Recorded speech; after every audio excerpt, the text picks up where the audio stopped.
I think this has got to be the most expensive video that I have ever done. I went onto the Dior website a couple of days ago to buy 2 products.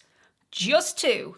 And ended up with all this. I have no idea how many products are in here. I haven't counted them, but I know how much money I've spent and my stomach is in knots. My credit card is in tears.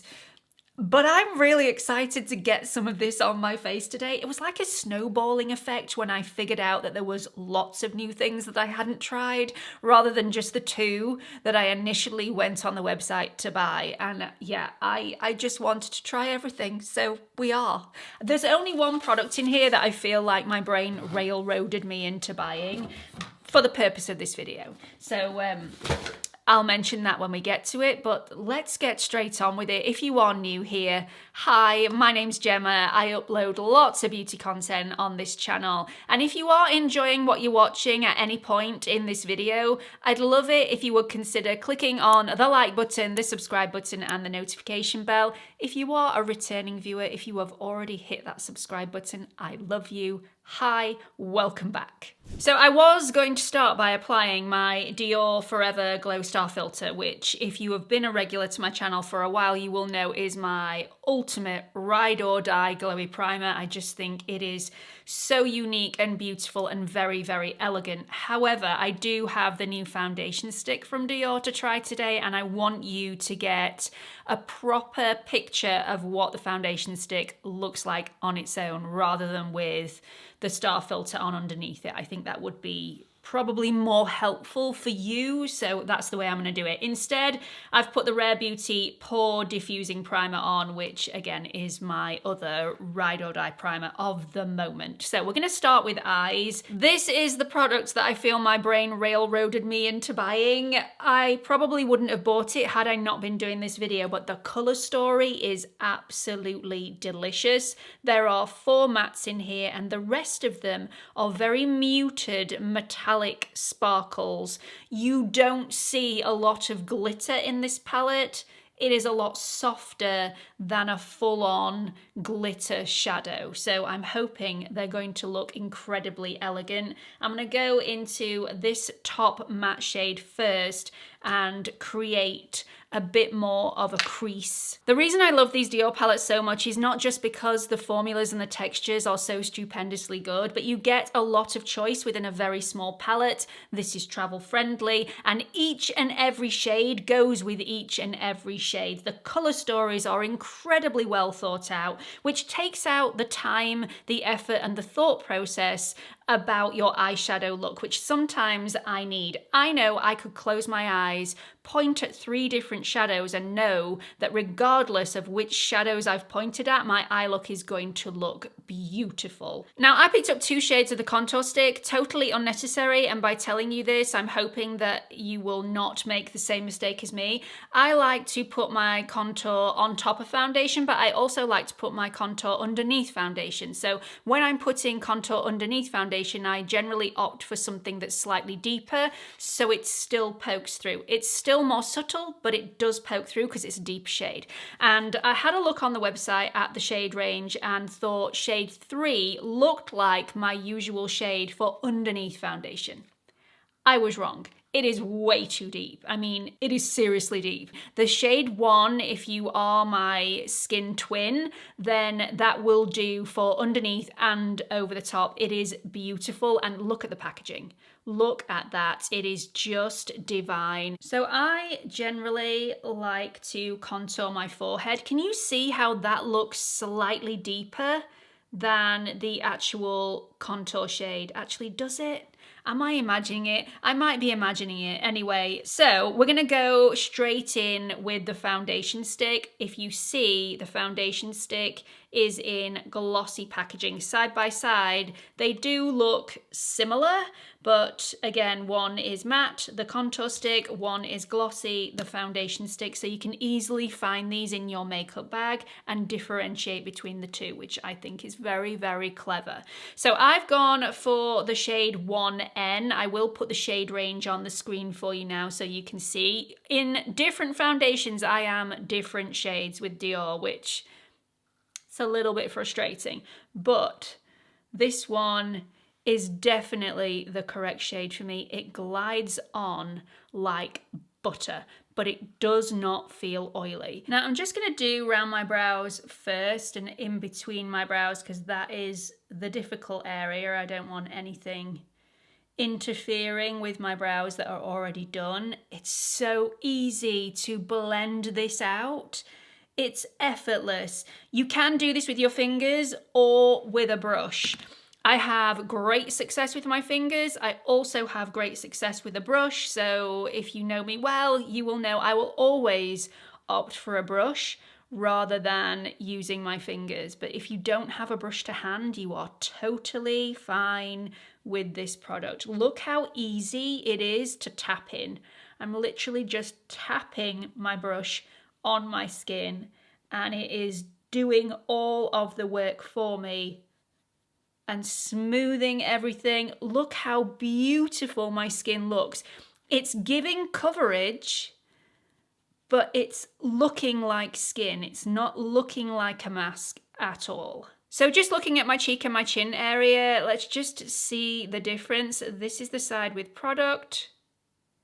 This is the side with not. Can you see how beautiful that is? How it's just evened everything out, but it still looks like my skin, but a less shiny, glowy version of my skin. This is more diffused. It does have a bit of a shine to it, but nothing major. It's definitely very, very flattering on me. If I didn't add a primer, I did find that this tended to sit in my pores. So bear that in mind.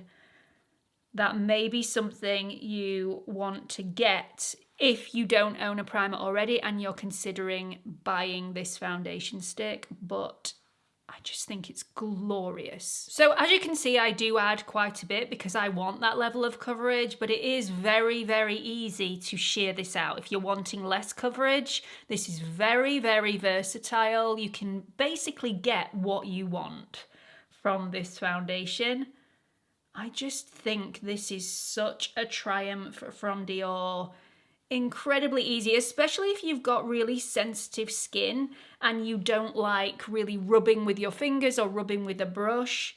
Effortless, completely effortless to blend just with tapping motions. Let me show you how easy the contour is also. I really, truly love this foundation and I can see myself shearing it out for that very quick, no makeup look day where I just want a little bit of coverage, but I don't want too much. Also very easy to do that with this foundation. So I've just applied some of the Pump and Volume mascara from Dior to my lashes, also a little bit of concealer underneath my eyes. I have powdered my T-zone in place using the Givenchy Prism Libre powder. I don't know why I didn't use the Dior powder because I really like that one. It was just in my drawer and this one was on my desk. So, you know, autopilot, I use the Givenchy. I've also tried to use the contour stick to contour my nose slightly. It didn't go as well as it usually does because I usually use the contour stylus from Victoria Beckham, which I absolutely swear by for nose contour because it is so precise. It's just like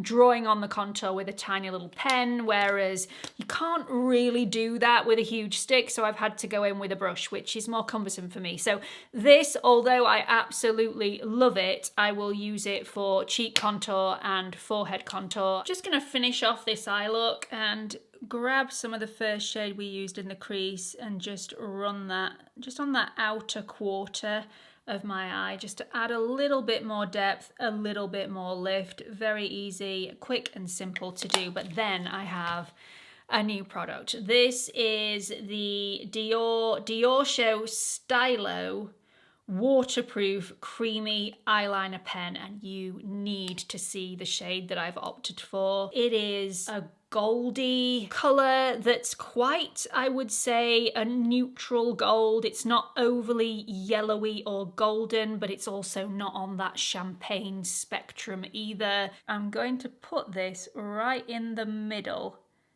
just to open my eye up a little bit. I do love to add a shimmer shadow right underneath this portion just to make my eyes look bigger. But often when you're using a shadow, you also get the shimmer absolutely everywhere else, and it ruins the rest of your makeup. So you have to be so careful. Whereas with this little pen, and it is minute, it's a spin up, spin down little contraption that I really like. Look at the difference. I mean, this is just, it's just more inviting. It just adds a little bit of something extra. This is waterproof as well, so you can go in the water with this and it's not going to budge. I haven't tested it out that way yet, but I definitely will. And once it's dried down, it's also budge proof, so it's not going to go anywhere throughout the day. I am just going to brighten up my inner corner using this really pearly shade from in the palette, and I'm just gonna go on that inner corner. Look at the pop. That may be a little bit too much for me. That's not usually how I would go. I'm going to move on to blush because picked up one of these palettes and I wore it yesterday. It lasted all day. There is a little bit of a drawback, which I do not like. So these blushes are so hardly pressed. It is really difficult to pick up the pigment. I can do it with my finger, but there's very little comes off on my finger even when I'm rubbing. It's like there's a waxy film on the surface that just doesn't allow the product to be picked up. And yesterday, when I was applying this, I was doing it with a fluffy brush, which is what I usually do with any new blushes, and it just wasn't going anywhere. It wasn't pigmented at all because the fluffy brush was diffusing it even further. So I do recommend that if you are going to pick one of these palettes up, you use a more condensed, a more dense brush. So I'm going to be using my Refa 04 brush and really getting in the product there. And then I'm just going to tap this on the cheek.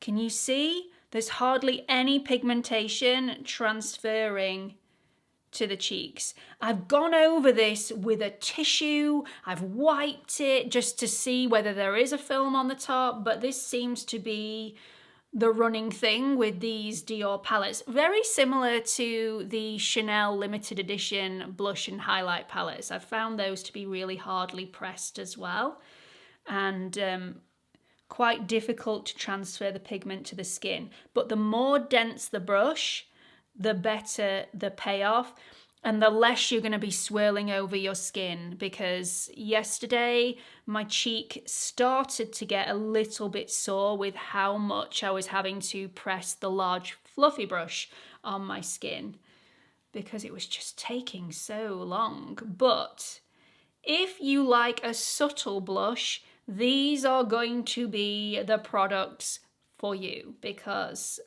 so easy to not overdo it. I'm still probably going to overdo it because I always do. Always. There are some beautiful shades on the website to choose from, but when I got this through the door, I looked at it and thought, I think they've sent me the wrong shade, because the shade that I chose, the 457, looked a lot more orangey and less corally than the one that I have in front of me. It doesn't look the same as the shade on the website, which I am a little bit disappointed about, because this is definitely more corally pink than the orangey tone that I was after. There is also a difference in texture and consistency between the blush and the highlight. So if I can show you here, I'm just really pressing in the pan and getting very little back. Whereas if I just do that once on the highlight, you can see it is there. It is definitely there. So I'm just going to tap that very lightly. You know, I'm not really into highlight. I like subtlety. I don't like the tops of my cheeks to shimmer massively, and this is definitely a shimmer. So I've just lined my lips to give them a little bit more definition. I'm going to be using the new Dior Grease Balm, which is available in 3 different types. There is a clear, there is a pinky tone, and there's more of a reddy orangey tone. I'm sort of kicking myself a little bit for not going for the reddy orangey tone, but it looked really quite deep on the website and that frightened me a bit. I definitely wasn't going to go for the clear version because this is just too expensive to not try something new. So I've gone for the pink, and I got it out and thought, oh dear. This is not going to suit me in the slightest. It looks rather grey. It's going to lighten off my lips rather than give them a little bit of pigment, and that would just completely wash me out. This just gives you a little bit of colour. It's not masses. It's not anything to write home about. If I'd have known it was going to be this pigmented and this shade when I first put my order in, would I have bought it? No, probably not. But I will use it. I mean, for the price of it, I will get my money's worth, but you can see it's just settling down a little bit now, so it is giving my lips something, but my lips are more peachy toned rather than pinky toned, and I think this would definitely suit somebody with naturally pinky toned lips because it's trying to change the tone of my lip and it's just not pigmented enough to do that, so it ends up looking a little bit wishy-washy. I do think that the deeper, redder, more orangey version would suit me better, but I am a bit nervous about opting for that now as it is really expensive, and if I don't like it, I've then got 2 on my hands. I do love this overall makeup. I think I ruined the eye look with that little inner corner highlight because it's just too bright for me. It's not what I'm usually used to seeing, and it sort of draws the eyes into that bit and doesn't look as natural as the rest of the makeup. The real stars of the show are the foundation stick and the contour stick. They are just magical. They are superb, delicious on every single angle. I love them. I love how my skin looks. I love how they apply and blend out. I will show you the after 15 hours shot because I think you'll be surprised. Now, obviously, not all of the foundation is still there. It's 15 hours. I wasn't expecting it to last 10, and it still looked beautiful after 12. After 12 hours, it did start rubbing off my chin, and that's what you're seeing now. So it's had 3 hours of wear. I did have an extremely busy day yesterday, and I still think after 15 hours this is passable. So I wish I'd taken some check-ins throughout the day, but I was so busy I completely forgot to do that. So I will try and put those on the other platform to share with you what this looks like after 8 hours possibly. If you are wondering whether this has got a fragrance, yes it does. It's the signature Dior fragrance. It's not massively noticeable. It definitely dissipates incredibly quickly, but the fragrance is there. So if you were wondering, there's your answer. I do really like the blush though, and the highlight, and usually they are not words that come out of my mouth. I don't like the application process because I can't pack it on, but on the other hand, it does stop me from over applying the product, and I actually think that it looks way more natural with the amount of blush that I have on my cheeks today rather than the amount that I would usually have on because, you know, I do like a bit of blush overkill. I like the subtle look.